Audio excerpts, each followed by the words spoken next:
gente teve o primeiro dia de Pro Tour. Por marcha das máquinas, o Standard volta a ter um Pro Tour depois de muitos anos. Acho que faz 4 anos mais ou menos. É desde o Mythic Championship número 4. A gente volta. Você que estiver vendo isso no YouTube, tá? Decklists, tal, esse site que está aparecendo aqui para você, vai estar tudo na descrição, tá bom? E a gente, assim, tinha uma expectativa muito grande nesse Pro Tour quando a gente soube o metagame, porque metade do evento é base BRX, né? Base Rakdos. Então é Rakdos Midrange, é Rakdos Breach, é Grixis Reanimator, Rakdos Reanimator, Grix. Então, assim, tem muito deck assim. Então, era dúvida, né, de como é que ia ficar esse metagame, como é que ele ia se desenvolver. E os decks, né, ditos Papa Rakdos, né, como é que eles fariam, os decks que também sofrem mais, como é que eles fariam, etc, etc. Bom, eu tô aqui com as primeiras colocações. A gente tem 180, que é o Jim Davis de Rakdos Breach. Vamos falar depois sobre a lista dele. O Pedro Perrini, né? Pedro Schiavetto, brasileiro, fez 7-1 de Esper Legends. E depois a gente tem Rakdos Midrange, Grixis Midrange, Rakdos Midrange, um Domain Control, que é do Fabian Klein. Depois Rakdos Midrange, Sky Control, Grixis e tal. Então, assim, realmente os principais resultados estão nessa base, né? Se a gente vai ver aqui uma lista que é um pouco diferente do normal, a gente vê a lista do Jim Davis aqui, que fez 8-0. Então a gente tem aquela base do Rakdos normal, né? Então a gente vai ter Harvester, Trespasser. Chandra foi com certeza um dos grandes destaques desse torneio. Um dos grandes destaques de Marcha das Máquinas, né? Então, pô, dobrar Invoke Despair é um negócio que a gente viu mais de uma vez e finalizava o jogo. Ou só jogar 2 emoções. Chandra é o tipo de Planeswalker que, assim, desvirou, provavelmente você vai ganhar. Então, a carta é realmente muito, muito boa. Etali também indo muito bem. E Breach the Multiverse, né? Que você, 7 manas, você tomba 10. Pega uma criatura no cemitério de cada jogador e coloca em campo, sob seu controle. E também, então assim, esse padrão de jogo de vamos trocar recurso, aí no turno 7 eu tenho uma jogada tão grande que você não volta, só que sem depender de cemitério e tal, às vezes fazendo as jogadas até no braço, aconteceu muito nesse Pro Tour. Então esse Rakdos faz isso com Breach e com Etali.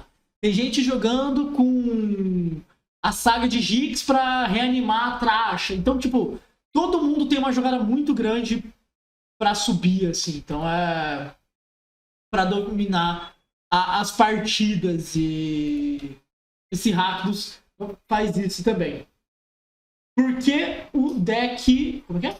Chama Rata Blade. O Rata Blade, ele é um deck... Deixa eu ver se eu acho o Rata Blade aqui.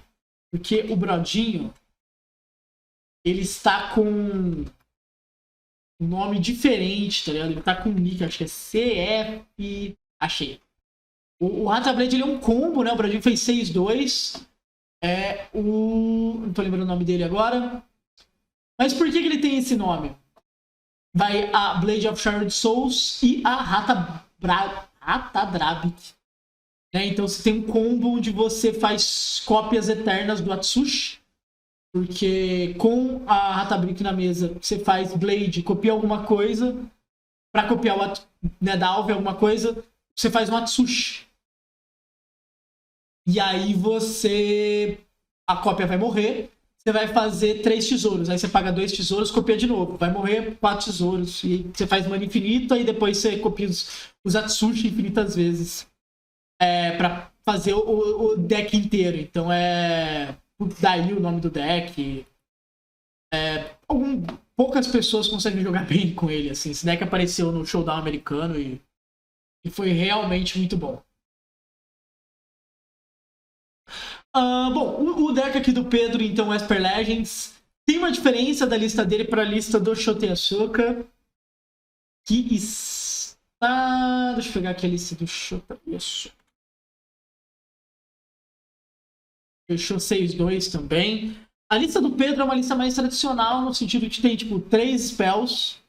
são os Go for the Throat, né? O resto é um side com muitas spells pra você tentar arrumar seu jogo. Duas Ronas só, o que é bem fora do comum. Mas o resto é um deck... É o melhor agro do formato, é um deck que consegue taxar bem o oponente. Pra quem jogou de Humans no Modern, no auge do Humans, é muito parecido, assim, né? É um deck que ataca muito, mas as criaturas têm muita utilidade, né? Momento Merchan. No Apoia-se tem um guia desse deck.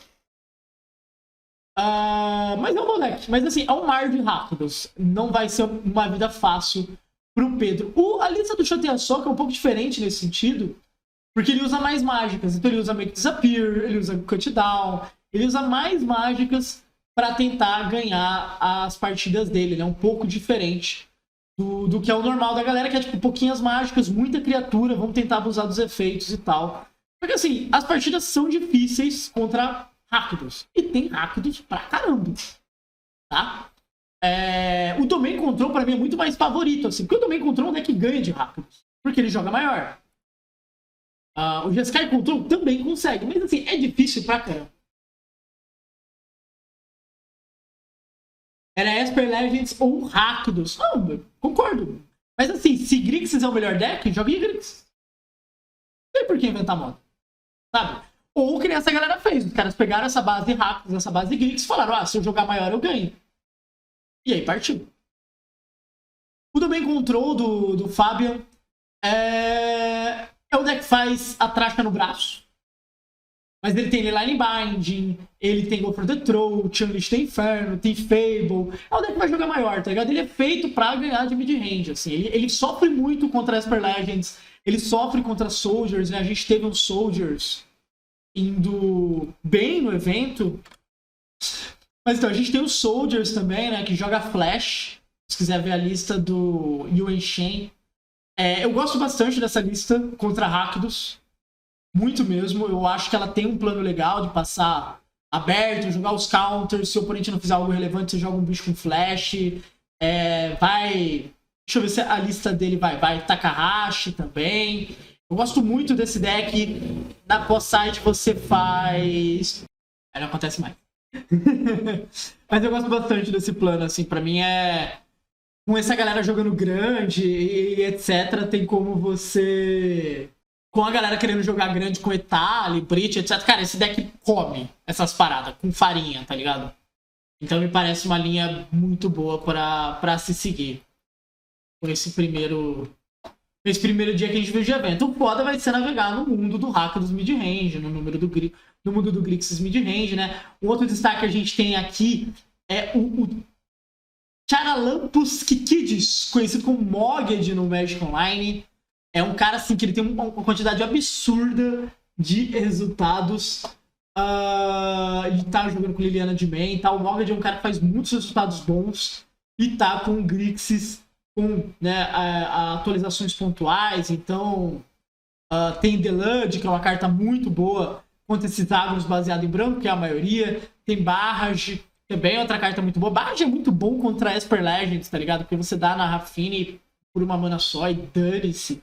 Então é um outro destaque bom, assim. Acho que é a primeira vez que ele faz um resultado grande no Magic físico. Tá muito, muito bom. Assustou ver muito GSK avançando, apesar das cartas sofre um pouco, ser uma boa curva de lane. Não, sofre, mas é bom assim. Mas assim, o que a gente tem aqui é BRX, um monte, alguns Esper Legends.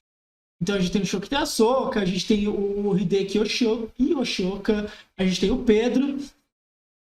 E esse mundo de Rakdos que vai se degladiar, tentando jogar maior e etc. Então, tipo, falar de 4 Rakdos puros, 3 Rakdos mid-ranges no top 8, tem mais alguns Grixis, os decks que reanimam ou jogam Brit também, que estão vindo como favoritos, né? O Jim Davis é um dos favoritos, o Seth Memphis é um dos favoritos.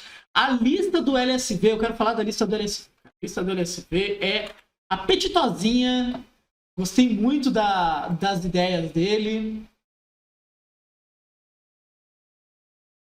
Quero falar um pouquinho sobre o que está fazendo o menino Luiz Sport Vargas. Então o que acontece? Eles pegaram uma base de Grixis Reanimator e aí eles colocaram algumas cartinhas assim, danadinhas, tá? Invasão de Amonkhet, coisa linda.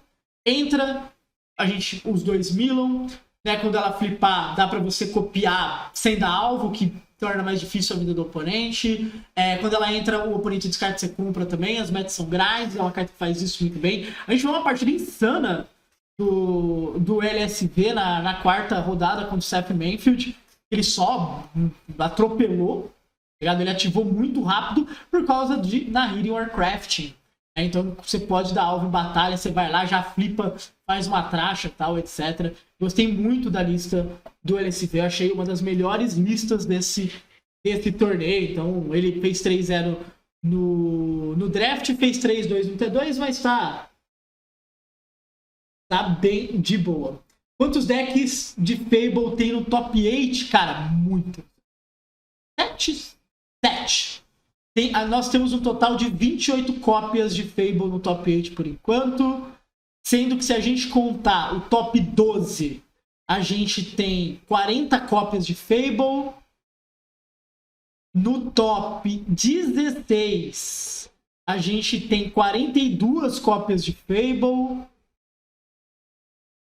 No top 20, a gente tem 17, dá 40, 51 cópias de Fable.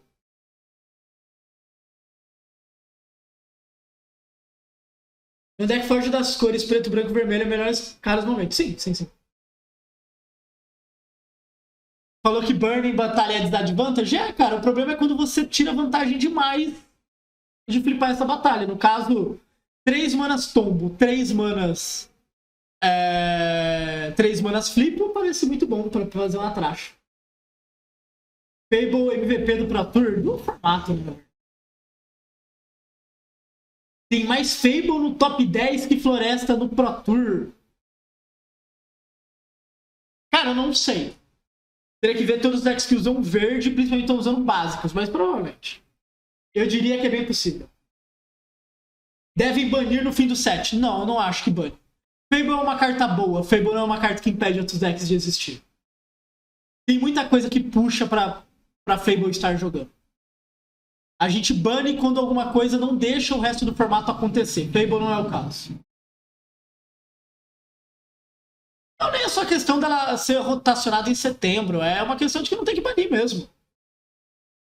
Você tem 1 milhão de coisas que torna a Fable boa. Não é que nem o Gancho. O Gancho foi banido porque a agro não conseguia existir de maneira alguma. E a gente teve agros jogando no T2. Claro que nesse Pro Tour os agros estão muito mal. Mas Fable é uma carta boa. Fable é muito parecido com Reckoner. Quando a gente pensa, esses decks aqui é tudo com Reckoner também. Vamos banir Reckoner? Não. Por quê? Porque Reckoner é só uma carta boa. Fable puxa, é claro, Fable puxa a cor vermelha, mas ela não chega nem perto de ser uma carta assim, vamos banir Fable, porque tem muitas Fables nos decks. Ela não puxa uma estratégia sozinha. Ela puxa todo um arquétipo, e na verdade você começa a usar toda vez que você quer jogar de determinada maneira, mais pra trás e tal, que é uma coisa que o T2 tem como característica. Não é, vamos banir Fable, os agros vão aparecer. Não, vão sofrer igual. Fable, na verdade, é ruim contra deck agro. Mas ela é uma boa carta fazendo uma cola dentro do formato. Então ela faz uma transição de early mid game muito bem, mas está muito longe de ser uma carta que impede outros decks de jogarem. Mono Blue e Mono Red, cadê? Acho que tem um Mono Blue indo bem, cara. Joe Lossett. 5-3. Acho que deve ser o melhor Mono Blue. Vamos jogar pro Mono.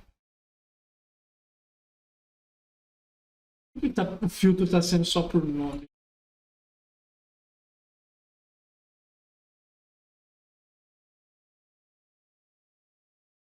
Deixa eu ver se eu acho. Tem um Mono Red aqui. Mas assim, Mono Red tinha muito pouco, Mono Blue tinha muito pouco. É difícil jogar de Mono Red contra Rakdos, cara. É bem difícil. Esse T2 precisava de Elfo Místico? Pô, velho, é uma maneira. É uma maneira, assim. A questão Play Draw é muito forte no Magic no geral. E Eu não nego que, tipo, ter Elfo Místico significa que eu posso fazer uma jogada muito rápida pressionando o Fable. Acho que talvez o Mr. 2 precisava de um Goblin Guide, tá ligado? Você precisava acelerar muito em cima dele. Você tem que dar mais... Só que, assim, é um monte de coisa, né? Não é Fable que é o problema disso. Então, Chandred é muito chata pra agro. Cut-Down é uma carta muito boa. Harvester é uma carta muito boa. As cóleras são muito boas. Esse é o ponto, tá ligado? As emoções são muito boas. Isso faz com que Fable seja uma carta muito, muito utilizada. Joe Losset, que jogava de Miracles na Star City, é esse mesmo. E o Grixis Singularity? Pô, é uma ótima dúvida, cara. Singularity. Não consigo achar. Eu só consigo procurar por nome, basicamente.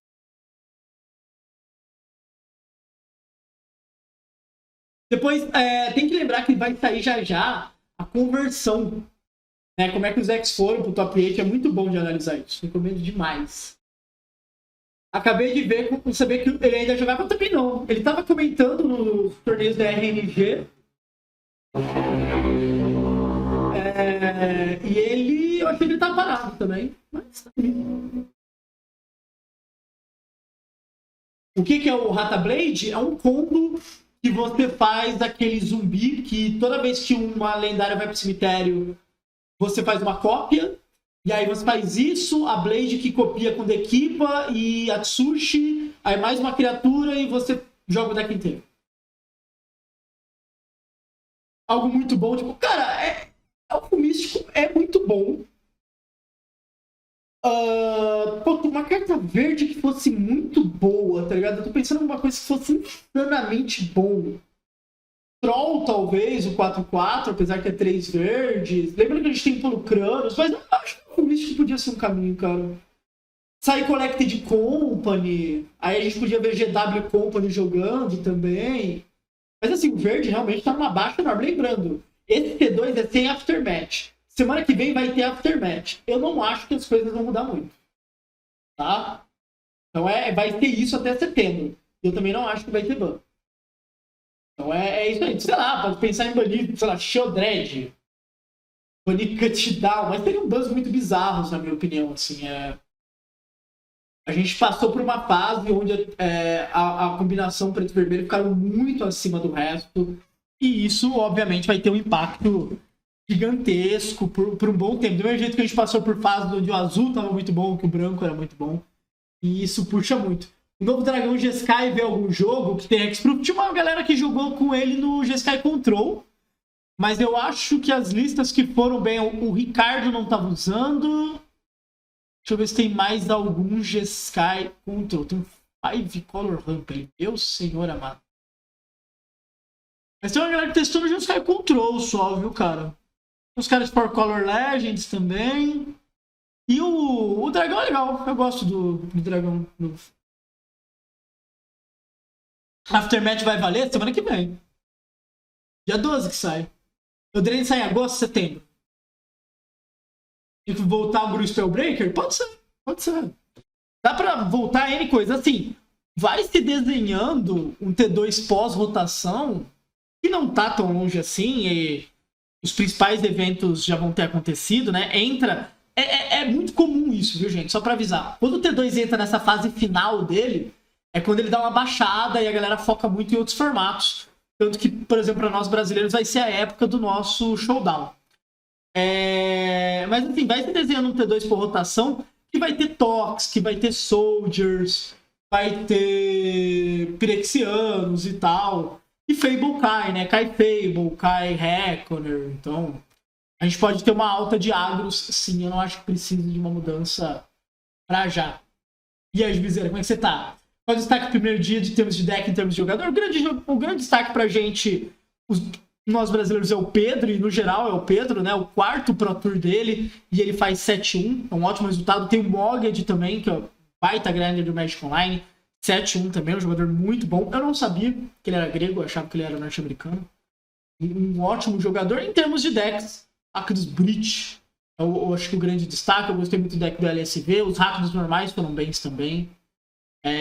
O Esper Legends é a esperança para quem quer jogar diferente, mas Eu acho que não tem como fugir muito da questão do Rakdos e como ele com combinação é muito acima do resto até setembro acontecer. Pedro ganhou na Featuring. Ele ganhou na primeira Featuring que ele apareceu contra a GSK Control e depois perdeu pro Jim Davis. Uma médica bem difícil mesmo. Sem problemas. Fábula ban? Não. Não tem motivo pra banir Fábula. O Dá tá em todos os decks. Reckoner também. É uma combinação de cartas boas que faz Fábula ser jogada pra caramba. É igual... onde isso não acontece, Fábula força o formato? Não. Exemplo, Pioneer. Ela não força o formato em volta dela. Tá? Você tem muitas cartas que fazem Fábula ser muito boa. Eu não baniria a Fábula. O Wizards pode fazer isso, porque às vezes quer jogar pra galera. E não quer dizer que Grixis vai ficar menos bom, não quer dizer que Rakdos vai ficar menos bom. Eu não baniria a Fábula nem fudeu. Então, cara, 61% quer dizer que vermelho tem boas emoções, quer dizer que ela sinergiza bem com trocentas coisas, quer dizer que é uma cor que tá com mid-range, aí você coloca ela com o Harvester, e aí o Harvester puxa Shieldred também, aí você puxa boas emoções. É uma combinação de cartas boas, tá ligado? Banir Fábula é só pra falar que baniu. A gente não pode pegar números absolutos, que nem... Oco, quando foi banido, chegou a fazer 32, né? 28 de um top 8. Não tem... Não é o mesmo caso, tá ligado? Você não tá fazendo o formato ficar em volta dela. Tem várias coisas que estão fazendo. Eles fizeram a combinação BR ser muito boa. O mesmo deck que joga no T2 joga no Pioneer. Isso daí é algo que tem um impacto muito grande. Não é porque, ou você joga de Fábula, ou você joga de Fábula... o formato está em volta dela, etc. Não é um caso desse. A gente não pode pegar os números e simplesmente jogar eles e falar que eles são absolutos. A gente tem que analisar esses números. Então, eu discordo de um ban de Fábula agora. Exato, não invalida antigos T2, esse que é o ponto. A gente não pode fazer uma comparação direta porque não é uma comparação direta. Esse que é o meu ponto. Sabe, não é... mas Rogak tinha uma porcentagem alta também. Rogak não deixava estratégias jogarem. Oco tinha uma porcentagem alta. Oco não deixava estratégias jogarem. Quando isso acontece, você tem que banir. É o caso do Gancho. Gancho não tinha uma porcentagem alta, mas Gancho não deixava agro existir. Aí você vai falar pra mim, mas agro não tá existindo. Porque a combinação Rakdos toda é muito boa. É o mesmo deck do Pioneer. E esse deck no Pioneer, a grande força dele é predar decks agros. Você está pegando um deck de praticamente Power Level Pioneer e colocando no T2. E não é só Fábula que faz isso. Você tem Shieldred, você tem basicamente um Fatal Push no formato, que é Cut Down. Então, assim, é como se você estivesse se jogando com Fatal Push, com Harvester, com Fábula. Dependendo de como estão essas emoções, você está basicamente jogando com Gigante. Então, assim, é claro que a Fábula é uma carta importante, é claro que o ban dela tem impacto nesses decks. Mas esses decks vão deixar de ser bons? Não. Vou dar, mas a Fábula manda coisa pro cemitério e o cara reanima. O cara joga de Bridge, cara, ele não precisa reanimar. Então, é necessário. Eu realmente não vejo necessidade, é muito ir pra galera. Mas eu não acho que tenha pontos pra isso, sabe? A gente não pode olhar os números e só apontar eles. A gente tem que ver o resto do ambiente, como é que ele tá acontecendo. Fábula tá arregaçando no Modern. É uma boa carta no Modern.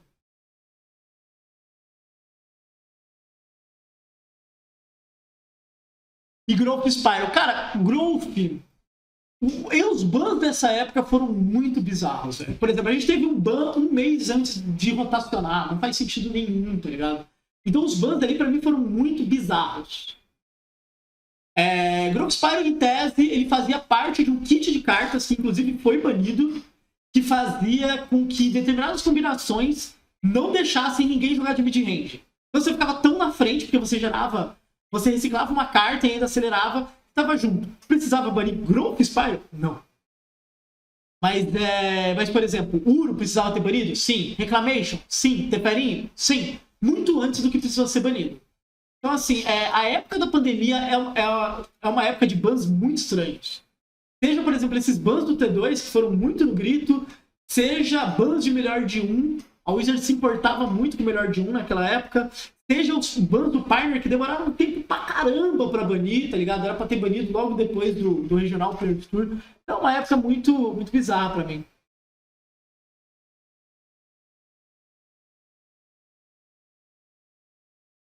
Não, o Dolinho não tomou ban de bala perdida, Dolinho é uma carta errada.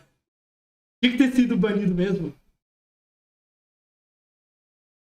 O gato foi porque no Arena era muito chato e é basicamente isso.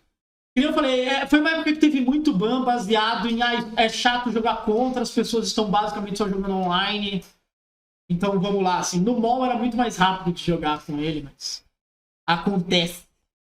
Muito pro player também reclamava da jogabilidade, falava que era enfadonho e tal. O que o Juizera falou assim, dá para os caras, vamos banir só porque sim? Tá, concordo, não. Não quer dizer que eu vá concordar. Para que assim, banir Fábula no T2, cara, é 2 palitos para começar a falar sobre isso no Pioneer. Onde ela não tem impacto tão assim. Então eu acho que dá para se fazer de surdo por alguns meses do que ganhar mais falatório.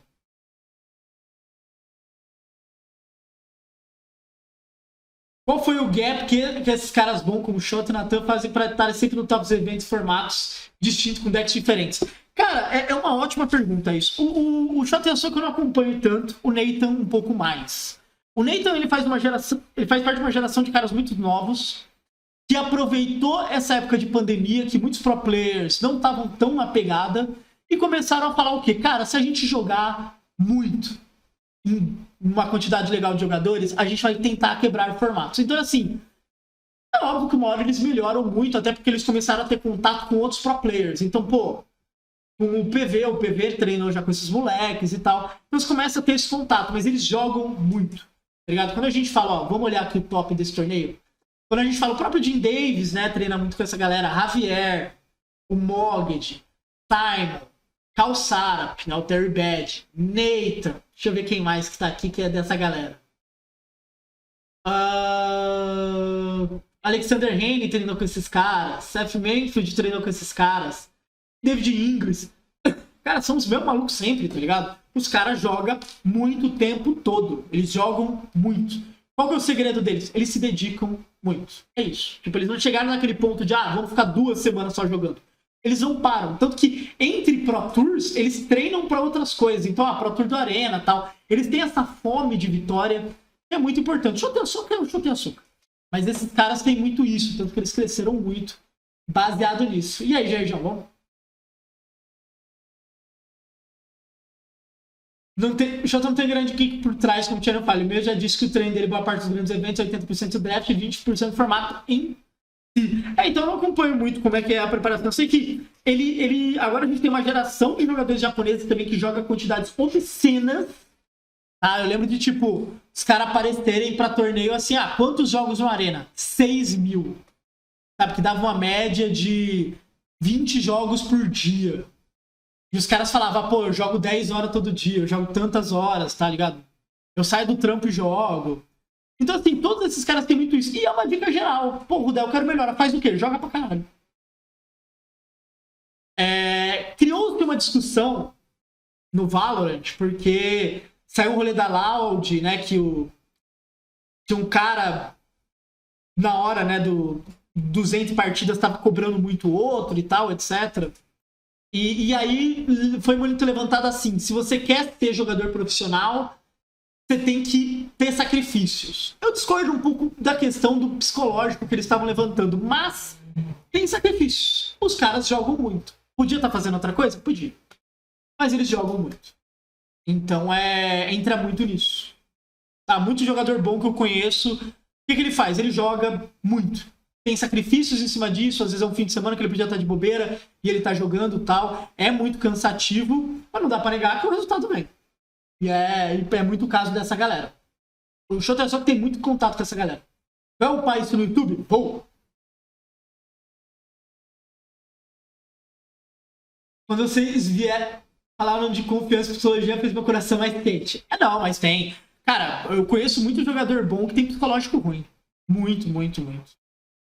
E o cara é muito bom, mas ele não tem psicológico. Por coisas, tá? Não vamos cobrar só a pessoa. Falar, você tem psicológico de merda. Cara, coisas que a pessoa passa, etc. Eu sempre falo, o meu top 8 do GP, cara, não era pra ter acontecido. Foi uma época que eu tava muito mal da cabeça. Só que por algum motivo, meu cérebro entrou em alfa no GP, onde terminava o jogo, eu parecia um robozinho. Eu levantava, pegava um lanchinho, pegava uma água, parava do lado de onde é colada as rodadas e ficava assim, esperando. Começava, eu parecia um robô, tá ligado? Eu não pensava em nada. Ter psicológico em dia é extremamente importante, cara. Tem isso também, tipo, porra, eu tô jogando, mas não vai. Cara, você sabe lidar com derrota. Derrota vai ser muito presente, tá ligado? Esses caras tentam trabalhar a cabeça deles melhor também. Então, ter um psicológico bom é muito bom. A época que eu mais melhorei meu jogo de Magic foi quando eu resolvi jogar muito, porque tava com bastante tempo e um mês eu senti muita diferença. Faz diferença pra caramba. Na dúvida, você decora a situação. Dá quando sair meu CRP, tu manda meu contato para essas pessoas. Mando. Pode ir à vontade, cara. E aí, senhor BG, bom, meu querido? Cara, vamos dar uma geral, né, sobre o Pro Tour. Foi um bom Pro Tour, assim. Falei isso em live, eu vou falar aqui também pra ficar registrado. Cara, eu adoro ver Pro Tour, velho. Eu adoro mesmo. Porque Magic bem jogado é... maravilhoso, cara. É muito bom. Eu tava com muita saudade disso. Então é muito bom. Às vezes você aprende jogadas. Pô, Brad Nelson com Nissa dando alvo em Fable, na Fable, o terreno, né? Pro cara não poder dar claim, porque da dúvida ele sacrificava. Cara, Magic 2, tá ligado? É isso que eu quero Magic 2, eu quero os caras jogando bem. Tá ligado? É bom demais ver jogo. E os Brazuca? Pedrão 7-1, Vili 4-4, Lixo 4-4, Patrick e o Adriano com 5 vitórias, Rastaf 4-4. Tem um que eu tô esquecendo. Eu sei que o Danilo e o João não passaram. Tem alguém que eu tô esquecendo? Mil desculpas. Falando de psicólogo, eu tava puto que tava torcendo pros BR no chat. Aí vai zicar. Não, que vai zicar, galera. Tem que torcer e tal. Lembrando que tem transmissão, né, cara? Você tem que fazer o show a parte do rolê. T2 no papel, sempre bom. Não, eu não sou o cara que mais ama. Eu tenho amigos que amam mais, mas eu gosto muito de Pro Tour, cara. Eu definitivamente gosto muito. Eu gosto de assistir depois as partidas e tal. Com calma, pegar detalhes, ver sequenciamento. Eu gosto bastante. Esse Pedro, ele é de Piracicaba, cara. Ele grinda no Magic Online, até onde eu sei. Não sei se o Pedro faz uma faculdade ou não. Ou trabalho. Com alguma outra coisa, né? Ele é de Piracicaba, é o quarto Pro Tour dele. Ele jogou nos Estados Unidos, que eu acho que foi na Europa. Ele jogou um Players Tour, que eu também tava. E agora ele abriu 7-1 nesse Pro Tour. Um bom resultado dele. Estamos falando sobre trabalhar o mental de atleta quando os resultados vierem para a pessoa não se sentir desfocada em postura como se estivesse fora do lugar. Teve a fala do Brodinho da NBA, né? Não é porque você não ganhou que você falhou. Às vezes você tá preparando para o que vai vir e tal. E, gente, vamos mandar real? A gente tá falando de 8-0, 7-1, 6-2. Essa porcentagem de aproveitamento é muito alta. A gente vai ter gente classificando pro top 8 com, tipo, 80% de win rate. Cara, é muito difícil você ter 80% de acerto na sua profissão. Tá? Então, assim, você tem que estar com a cabeça legal. E não é porque você não fez o top 8, por exemplo, que você falhou. Então, tudo isso conta muito. Por isso que essa questão do psicológico é tão pesada. Ele deve ser um dos mais novos? Provável. A idade média do Pro Tour, eu lembro que uma vez saiu um dado sobre isso, é 26 anos. Tá? Então, a galera bem mais velha normalmente.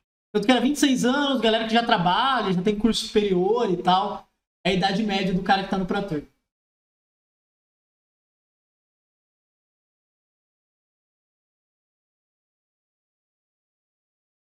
Então, assim, é complicado.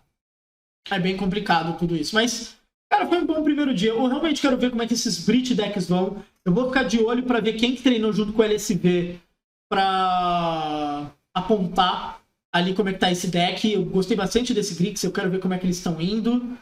E, óbvio, a nossa torcida pro Pedrinho, tá? Lembrando, amanhã tem gravação também, acabou. A gente já manda brasa, domingão, mesma coisa, acabou o evento. Estaremos já gravando. Então, fica aí nossa análise do nosso primeiro dia do Pro Tour Marcha das Máquinas